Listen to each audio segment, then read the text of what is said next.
This episode is sponsored by Fuli Gemstones.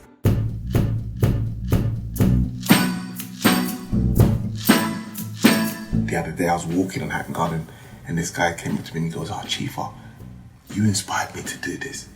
And I'm telling you, it made my day. Because when I got into the industry, there was no black people in jewellery. I didn't have no one to talk to. No role model. Yeah, nothing. But now I'm giving kids advice, how do I start, what should I do? And there's loads of black jewellers now, which that never existed before. Welcome to If Jewels Could Talk. I'm Carol Woolton, the voice of jewellery, an author, broadcaster, and the woman who initiated the role of jewellery editor at magazines like Tatler and British Vogue. This is a podcast for everyone, for people who do like jewellery, for people who don't realise they like jewellery, and anyone intrigued by fascinating facts, new ideas, and forgotten histories. So please join me as I tell sparkly tales, meeting all sorts of people, delving into 4 centuries of jewellery culture, and investigate what's happening now.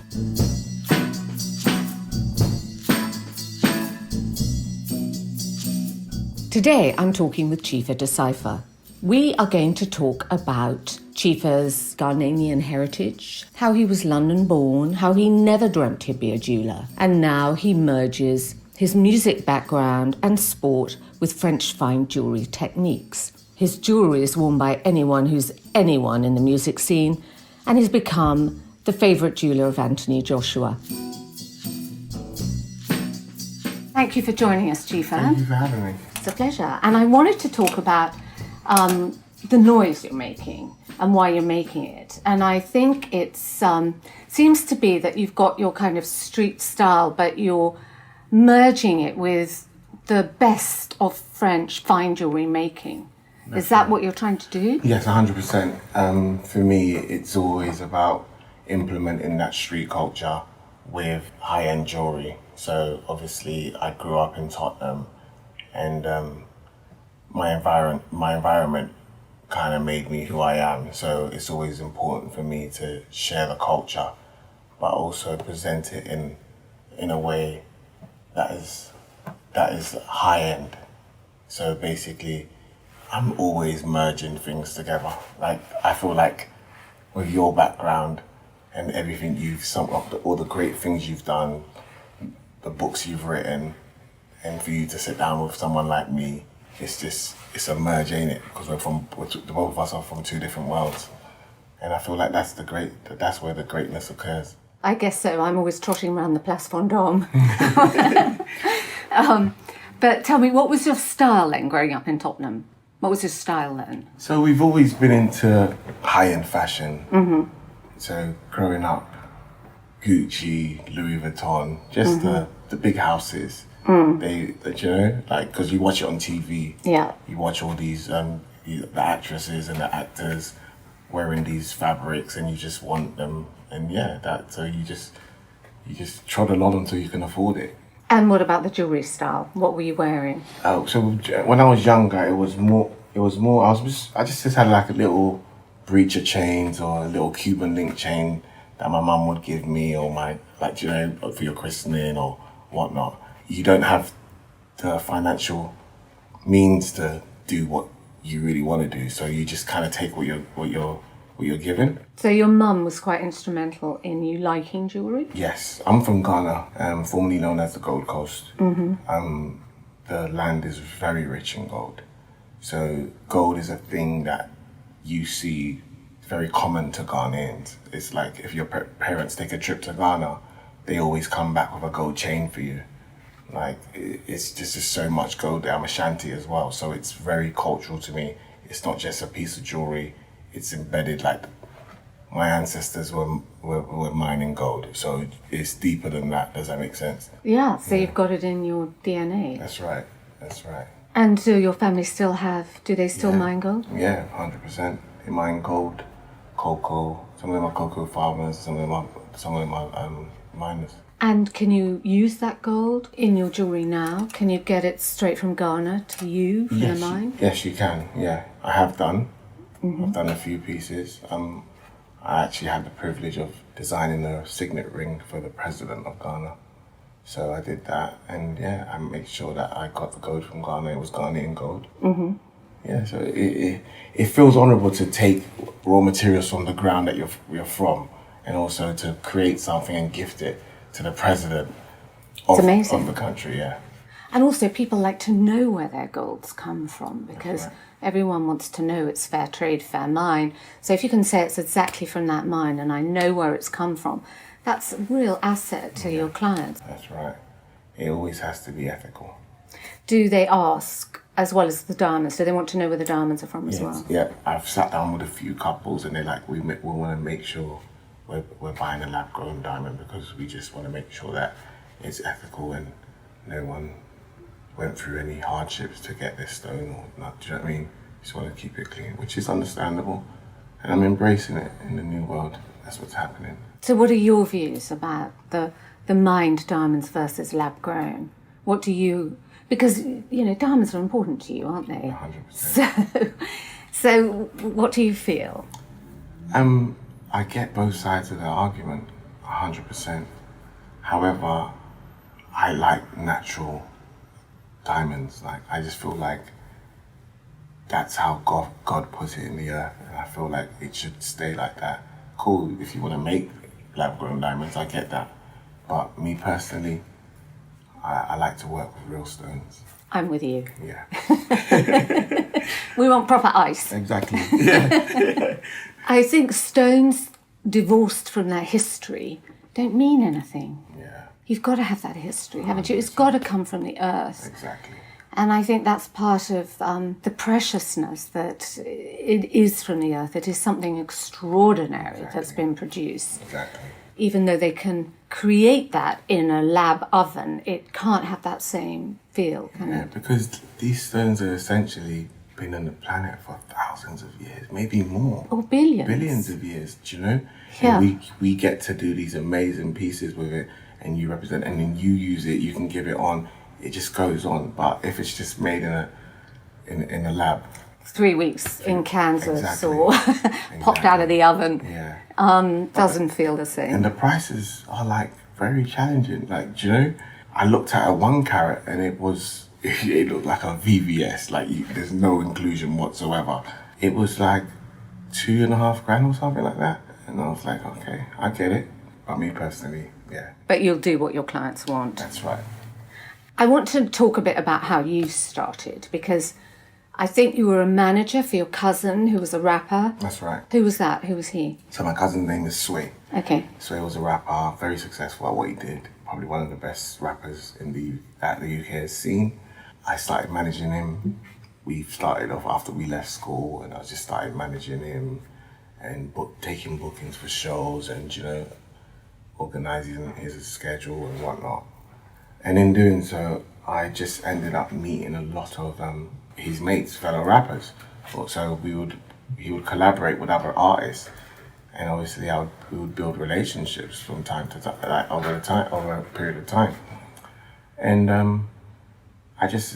it helped me when I started making jewellery, because essentially we started off with all these artists and they weren't big, and then when they finally blew up, I was doing jewellery and I had like a personal relationship with them. So I started making pieces and selling watches to his friends. When they were all burgeoning in their careers. That's right. And then they stay loyal to you as they get bigger. That's right.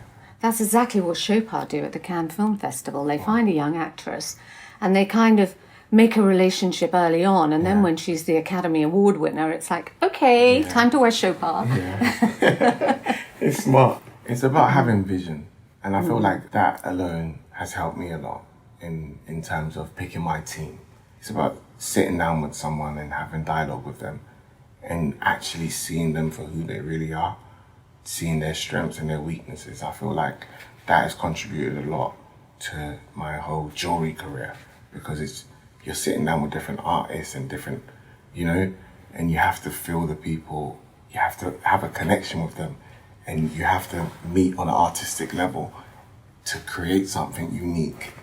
And I feel like that always works when you can pinpoint something, whether it might be your blazer today, I love it. Yeah. It's Gucci. You would love it. It's Gucci. It's like, why did you choose that blazer? Why? That's the question that I ask. Why did she put the navy blazer on? Why does she like those lapels? That's how my brain works. Oh, she's got those earrings. Or why did she choose emeralds over amethyst? That's the questions I ask myself, and it brings me closer to the person because I might release a question or two to you, and then it shows me who you are. So I'm just constantly. That's how I see jewelry. So kind of part psychiatrist, part jeweler. Yeah, you could call it that. Have a therapy session while you get your jewelry made. Exactly. Because it's the connections. If you're going to create something for someone, you need to know what they feel like, what their ethos on life is, what they like, what they don't like. I think it's important. So some of those early clients, you really collaborate with them. So it's a very close collaboration. You don't just make something and say, here, you look good in that. No. They have a say. They have a say. They come in, they can choose, they can say, like, I want to hear what they've got to say. And I just kind of guide them through and say, look, aesthetically, I get it. That sounds great, but it's not going to look good. It's going to look it might be too cluttered. So I just guide them. I guide them with the knowledge that I have. And then we get there together. And I take them through the whole step. So once they commission the job, we share ideas. I end up designing, send them a picture of the sketch, send them a CAD render if we CAD it up. So we take them through the whole process. And that's the difference. Because you couldn't walk into one of these big houses like Tiffany and say, look, I want you personally to design this. I want to see every step of it. It doesn't happen. Like, do you know what I mean? So that's where I come in. So you can come and sit down with me. You can see. I can send you footage of it. You get to see it. You can show it on your wedding day. You can show it to your kids. I provide them a service that they can't get from the high street. So it really is couture because you're going through all these different processes and parts of the creation, sort of almost like a toile in couture that they can actually try and see how it fits, see the three dimensions. Exactly. And so there are going to be no disappointments. Exactly. Because imagine getting to the end and you present it and she's like, he or she's like, oh, I didn't want it like that.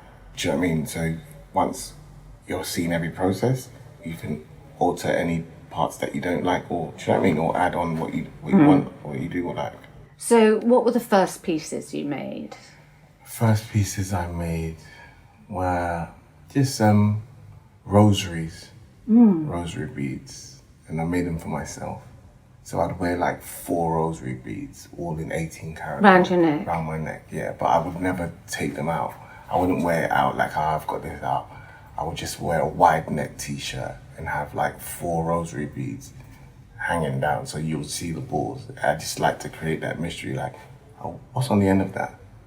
Like, what's on the end? So you see it. Just a hint of it. Exactly. Did you have a crucifix on the end of it? I did. I did have a crucifix on the end of it. And yeah, and I literally sewed them all within probably about 2 weeks off my neck. And how did you get them made? Did you go and buy the stones? Did you? I went to Hatton Garden. Yeah. And so this is before I actually started making jewelry as, becoming a jeweler. I would just design it for myself. So people would see it. But in my area where I grew up on this estate. And on this estate, over the years, I built up this reputation for, like, I was like the tastemaker on this. Like, it's like, show it to Chiefer. Let's see what Chiefer thinks. So I would make jewelry for myself. So I made the chain for myself. And everyone was like, oh my God, I like that. Oh, and I was like, yeah, I can sell it to you. And I'll just literally take it off my neck and sell it to them. And that's how it started. So after music, I'm thinking, what am I going to do? And why did that stop? Because the UK scene wasn't ready for the type of music that we were doing. Okay, what were you doing? We were doing hip-hop, but hip-hop is an American thing. So it was really hard to chart in the UK because you had to go on a playlist and you had to be on Radio 1. And Radio 1 was the only national radio station. So essentially you build up your whole campaign, spend all the money on making the album, and then you literally had to present your single to the manager. At my time, was a guy called Jorja Smith, and he would literally listen to it with his team, and it was like, yes, no. So if you didn't get on the playlist, that's it? That's it. So you wouldn't be able to chart. Like, obviously people will know your songs and whatnot, but then if you're not charting them, you're not making no money. So after a few shots at it, I was like, look, this is too slow for me. He kept at it and he became much more successful. But I thought, I need to do something. So what am I going to do? And I thought I could sell jewelry. I didn't even think of creating jewelry. I thought I can sell watches. I knew that was easy. So I'll just buy watches and put like my little commission on top and sell it. Because I knew everyone. Everyone knew me and I had a good reputation for it. So everyone trusted me. And what watches were they wanting at that point? Rolexes. So at that time it was a Rolex Day Date 36mm. With diamonds? Without diamonds. Without diamonds. Yeah, it was just the all gold. And if you had that, Carol, you were like the president. Okay. Of Ghana. Of England, wherever you went. If you had that 18 carat yellow gold 36 Day Date, that was the watch. And everybody wanted them. And I was able to find a shop that had them in stock. Their shop had them in stock, but they didn't have the clientele. So they had it. So I became the middleman. I was like, I can sell these. Because obviously in the streets, I feel like that's the way it all starts. We've got such a big influence on culture, on what is cool. So if they're wearing it, that's what it is. But over there, they've got it and people are walking past them because it's too loud. Everyone's like, why am I wearing an all gold watch? So I'll literally take the watches and sell them. Just take the watches and sell them, one by one. Then they started to see the numbers that I was doing and they were like, oh, you can take 4 Chiefer, you don't have to pay for it now. So I start building the trust.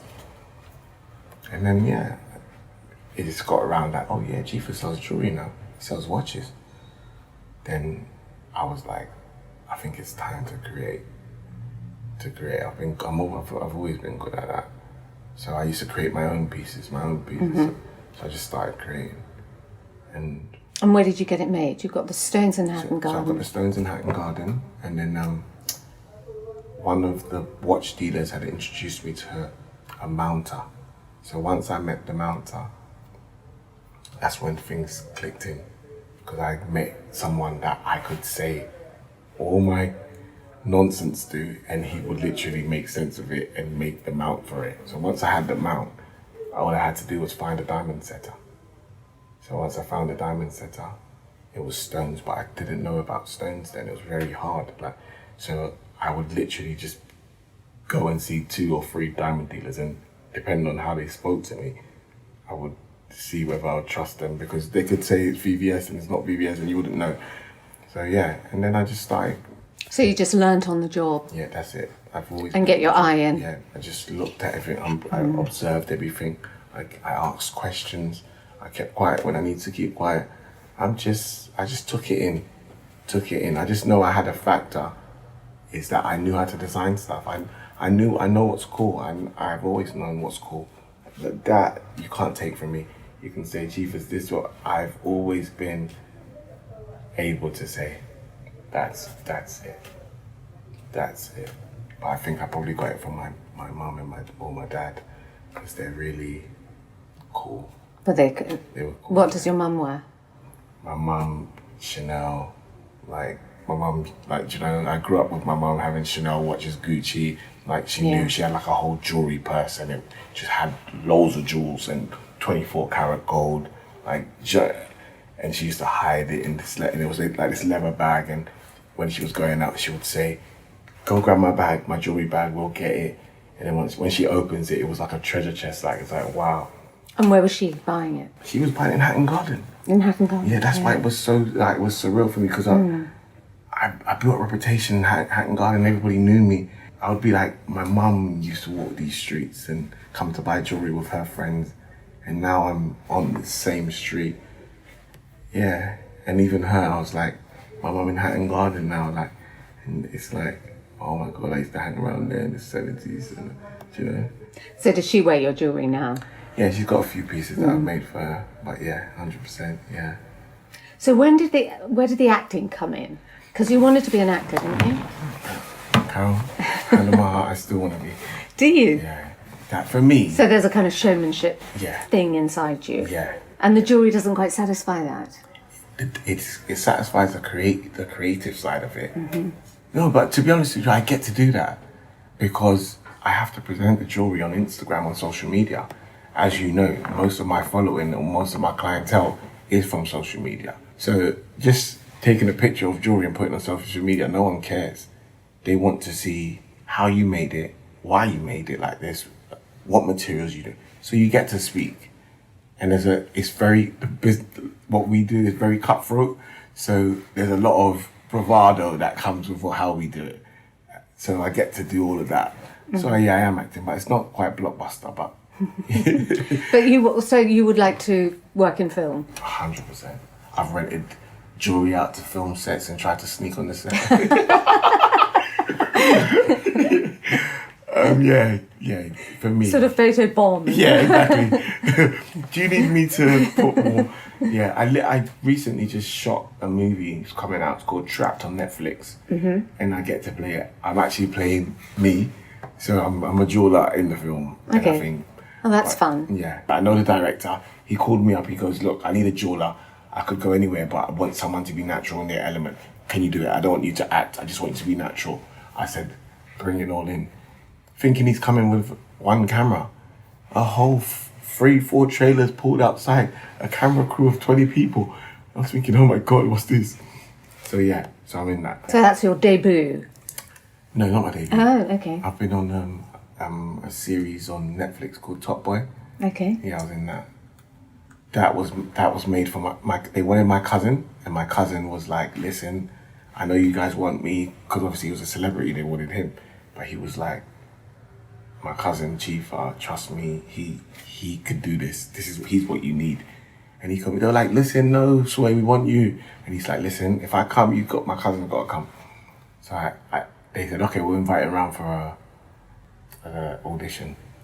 And I completely blew it out the water, and I was hired. So that's on Netflix? That's on Netflix now, okay. Yeah. I'll have a look. Yeah. You could also, I used to spend years going to all the watch fairs in Europe.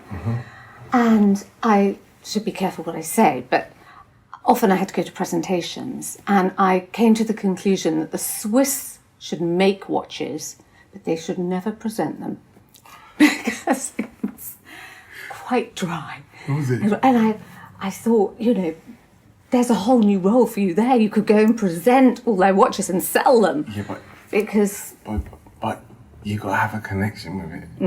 You can't, do you know what I mean? It's different when you speak of something. I know, but I felt like these guys are so into their mechanisms, they're so good at what they do, but they can't get that across. Yeah. They can't put it in terms that it really engages people. Yeah. It's like when you think of like Jeff Koons, he's amazing, one of my favourites. Yeah. But it's not just about the talent, he's a good businessman. He knows how to present it. And if you can't present your jewellery in the right way, then forget it. It's not just the talent. You've got to know the business side of it, the marketing side of it. And what helps me is I know how to present things, and I also know how to create it. And I create to present, if that makes sense. That's going to sound a bit crazy, but I create it to present it. So when I'm creating it, I'm thinking about how I'm going to present it at the same time of creating it. So can we talk a bit about how important jewellery is in the music industry right now? Who are you creating for? So in the music industry, there's an artist called Digga D. And Digga D is like the hottest artist right now. And yeah, I just made him a pendant. He's got a song called No Diet. So he's got these emojis. I'll show you a picture of it. And I made him a pendant. It's got emerald cut stones, all VS. I had to cut each stone just to fit. It's just, I can show you actually. Oh my God, that's amazing. This is just so much glitter. Incredible. So a cross and a shield? And it's a cup. A cup? Yeah. With a straw? With a straw, that's it. And that's a pendant? Yeah. So yeah, this is going crazy at the moment because obviously he's the hottest thing, and everyone's like telling me how great it looks. And yeah. And for some of the girls as well. Some of the girls, yeah. Yeah. I've done Jorja Smith. Jorja Smith, that's it. Jorja Smith, Jorja Smith's lovely, doing so well. What she does, yeah. I did her a queen piece from a chessboard. Whose music are you following right now? I like all the new stuff. Obviously, I like Digga D. I like Scraps, Nines. And they all wear your jewellery? Yeah, they all wear my jewellery, yeah. Yeah, they all do. And it's crazy because I was fans of them before they started wearing my jewellery. It just gravitated, it just worked. With Scraps and Nines, they actually like set off my career because when they were coming out, it's when Instagram were coming out, and I designed their pendants for them, and these pendants went viral because no one in the UK was actually, few and far between, were actually like putting money behind it and actually getting pendants made like with their logos. And that went viral. I made 3 of them and it went viral. And yeah, things really started to pick up after I started engaging with these sort of It's quite important. I thought recently, actually, when you looked at the Oscars and then you look at all the music awards, there's so much more jewellery at the music awards than at the film awards, don't you think? I think people come to the music awards loaded in jewellery. Yeah. And at the Oscars, they're a little careful. They're a little, maybe a pair of earrings, a ring. Yeah. But they don't kind of go, I'm going to wear it tonight because I want to look fabulous. Yeah. Yeah, it's like that because obviously the jewellery and the music it's the culture. It's just, it's the culture, jewellery and music, consciousness. Just goes together. Yeah, it merges.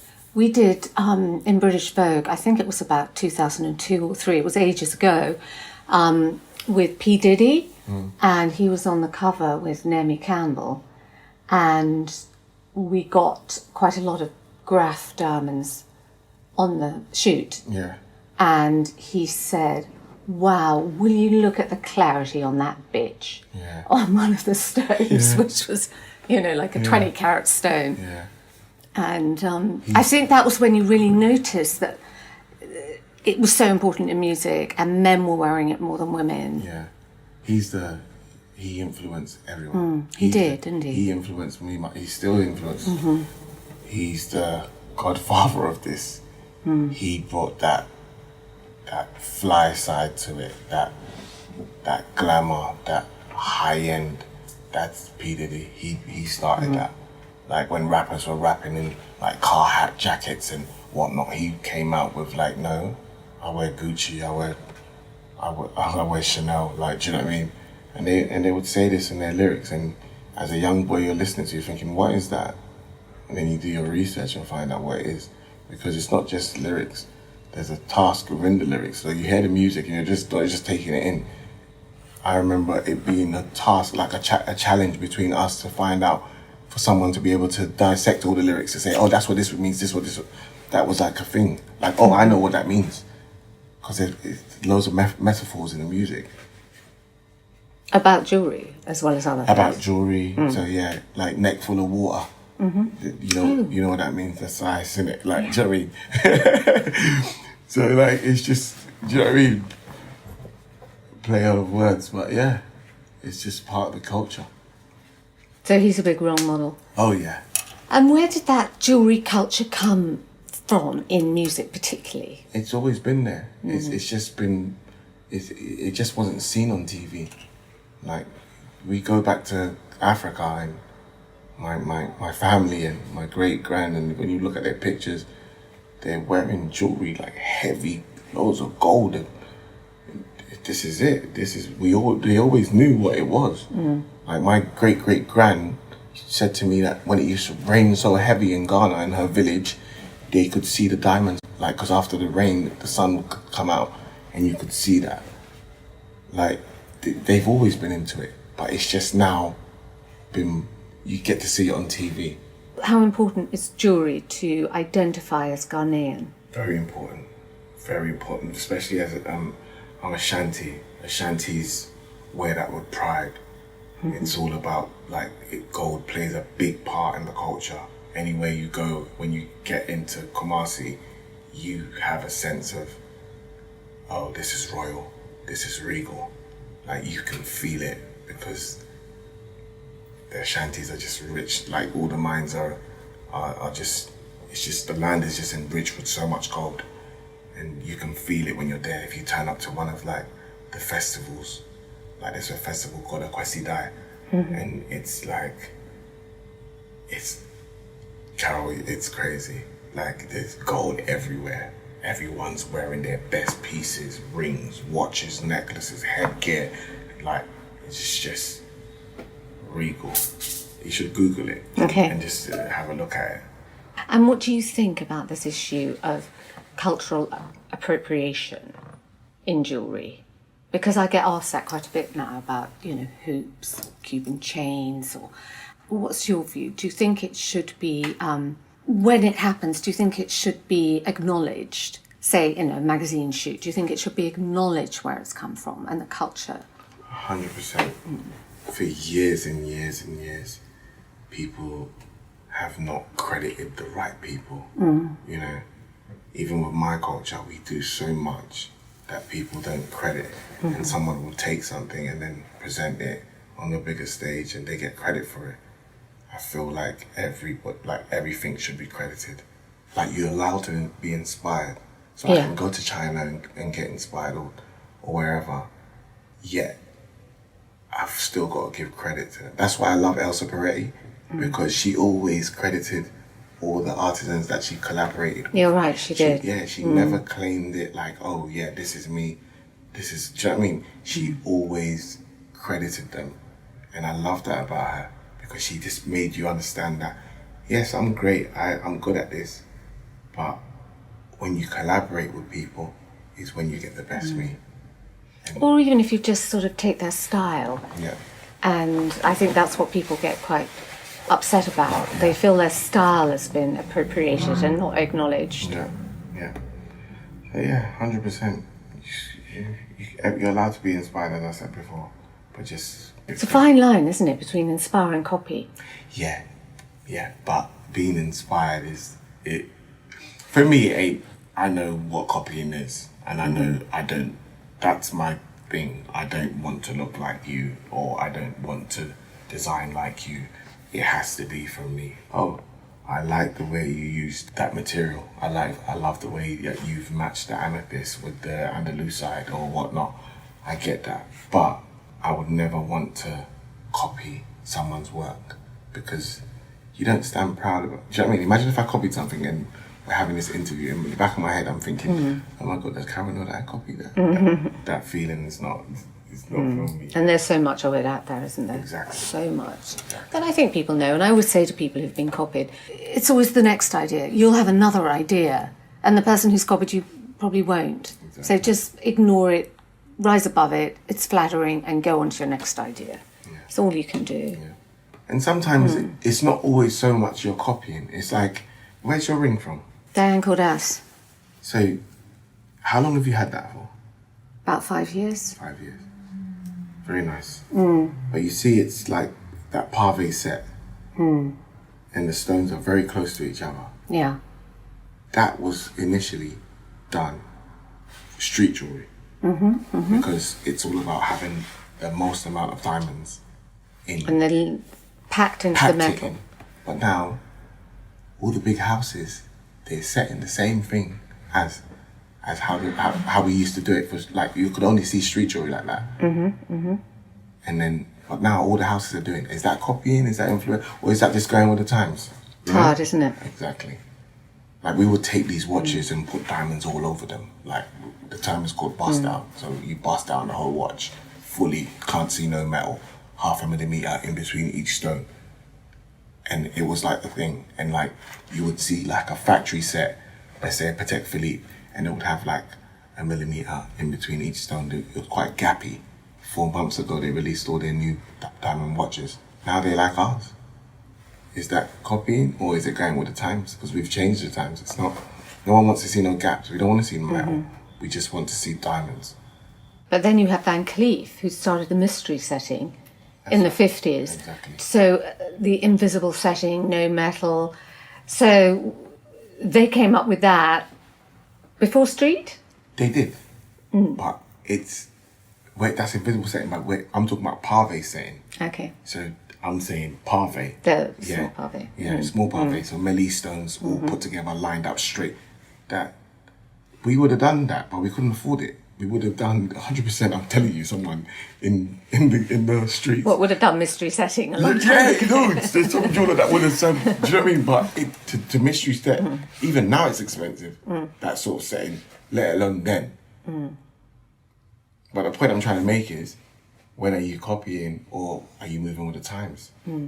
We're on the podcast now. Before this would have been a radio station. Or, it would have been all in a magazine, it would have been an interview, but now we can do it on multi-platforms. We can film it, we can write, we can podcast. Are you copying the first podcast or no? But you're just going with the times.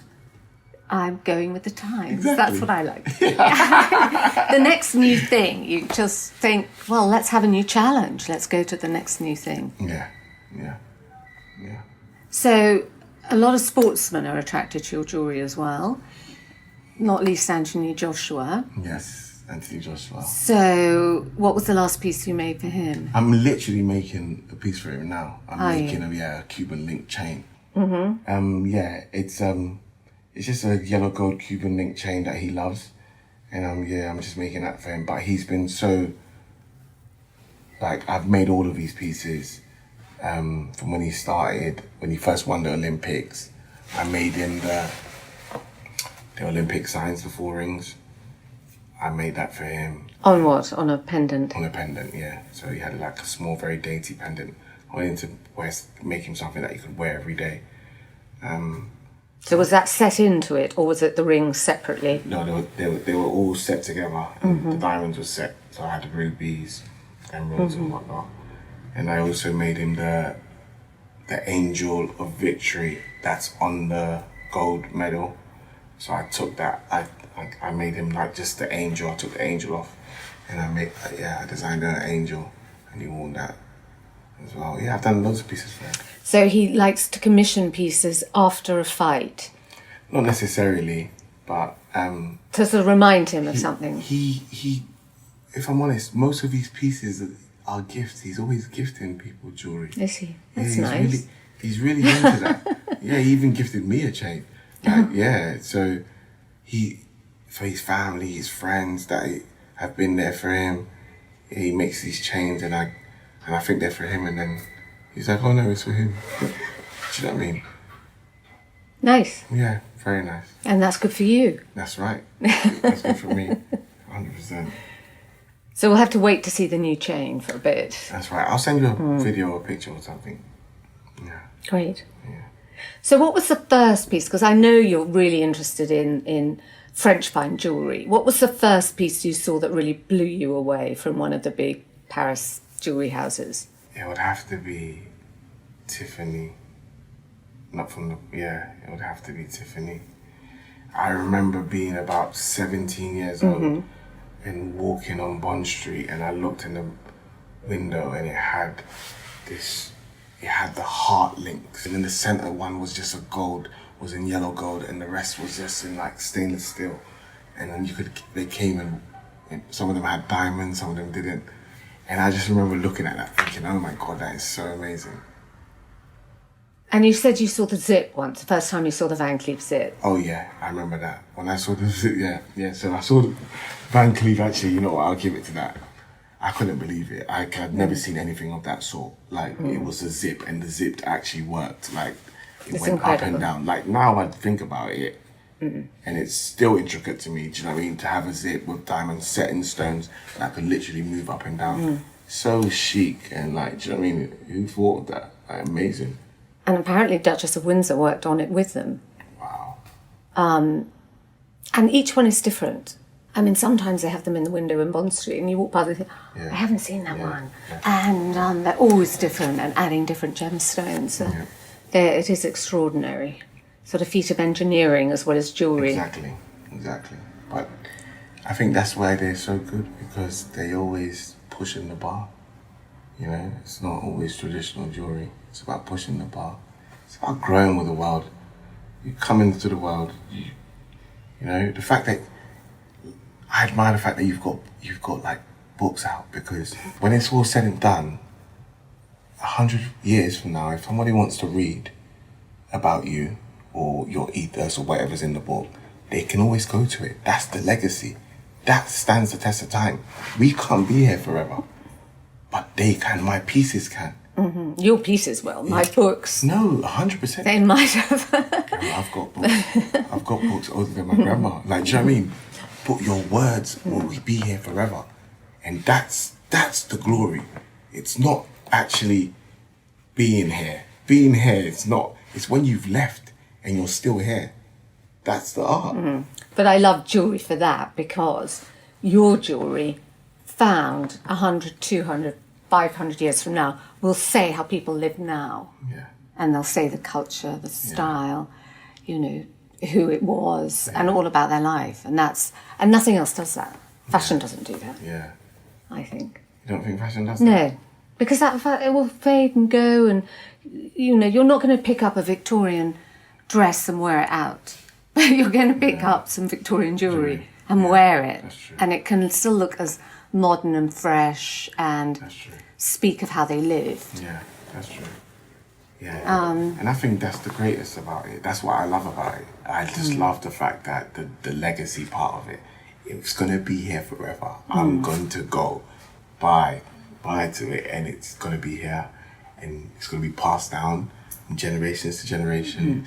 There's going to be a story to it, do you know? And that's why I have to put out the best products. That's why I scale the business down, make it small, unique, harder, do you know what I mean? So how many pieces do you make a year? This year I probably made one. And I'm joking, because of COVID. One for Anthony Joshua. No, I to be honest with you, Carol, I couldn't even answer that question. I don't know. I've lost But count. not that many. I know. I make a lot of. I make a lot, but as time goes on, the numbers are gonna get scaled down. Okay. Just special pieces, one-offs. Yeah, because you need time. I feel like you need time to create and do it. Do you know what I mean? It's a lot of trial and error. Like, you like something today, you don't like it tomorrow. And as I said, if it's going to represent you for as long as time exists, then you want to put out your best foot. And do you use coloured gemstones? Or mainly diamonds? Mainly diamonds. Mainly diamonds. But yeah, it's something I'm going to venture into.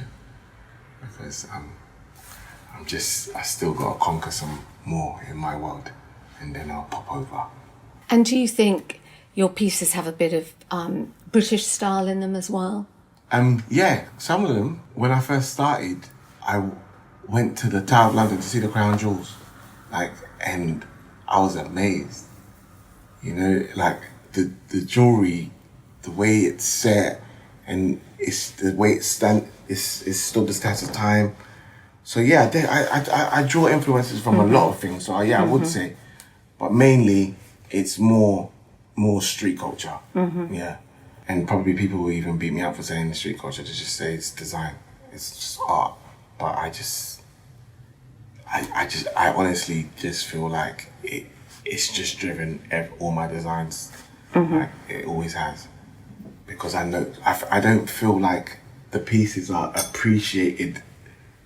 There's nothing like being on the estate, and this guy comes up, he pulls up his car, and he jumps out, and his pendant is swinging, and you're a kid and you're looking at him. I feel like I haven't felt that since I left the estate. It just feels different, and everyone's feeling like that. Like, oh my God, did you see his chain? Did you see his chain? It represents everything. So have you inspired a lot of people, young boys and girls from the estate? Do you think they want to be jewellers now? I've inspired a whole lot of jewellers. Like when I go to Hatton Garden now and I see so many jewellers that are just like me from different backgrounds, but just similar backgrounds as I came from. And I know even the other day I was walking on Hatton Garden and this guy came up to me and he goes, "Oh, Chiefer, you inspired me to do this." And I'm telling you, it made my day.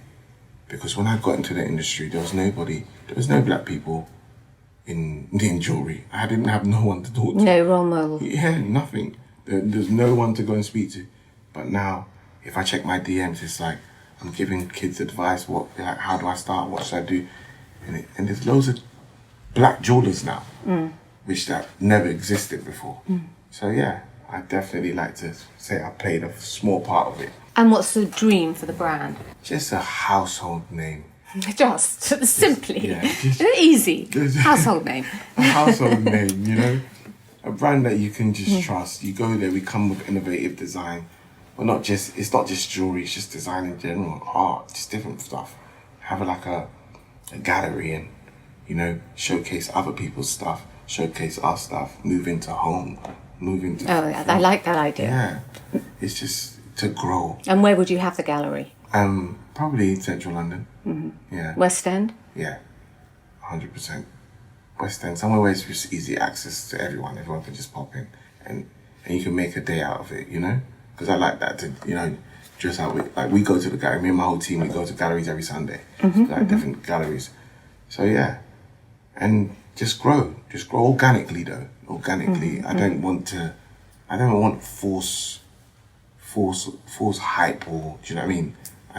That's not what it is, because that's not what I am. It's all organic. If you're interested, yeah, come, we'll let you in, give you a little insight. It just has to be organic so that you can stand the test of time. So what was the last gallery you went to? The last gallery I went to the V&A's because I went to go and see Emma Cole's piece. Mm-hmm. Oh, great. Yeah, yeah. I went there about 2 weeks ago and she was there. Oh, was sort of she? wearing her piece, yeah. Wow. Yeah, she's amazing. She's done so well. She's amazing. And last thing I want to know is your 3 top tips for young people who want to get into the business. 3 top tips. Number 1, you have to have drive. Number 2, you have to have uniqueness. You have to be dying to be unique. You have to be dying to be yourself, which is being unique. Number 3, you got to know how to market. Marketing in this new world. Marketing is key. If they can't hear you, they're not going to come and save you. So marketing in knowing all about social media, digital, as well as presenting yourself as the brand. Not even just social media, in just relationships, in being able to connect with people from different walks of life. Do you have to draw? Should you be able to draw? Yeah, it'll be good if you can draw. But if you can't draw, that doesn't stop you there. Because you should just be able to be very descriptive and be able to tell someone exactly what is in your brain. Because I have to do it. Sometimes my drawing ain't that great, but I can get my point across and I can talk you through it. And just be unique. Be cool, man. That's it. So, Chiefer, thank you so much for joining me on If Jewels Could Talk and talking me through your jewels and your career and some insights into what you've been doing. Thank you. I thank you for coming.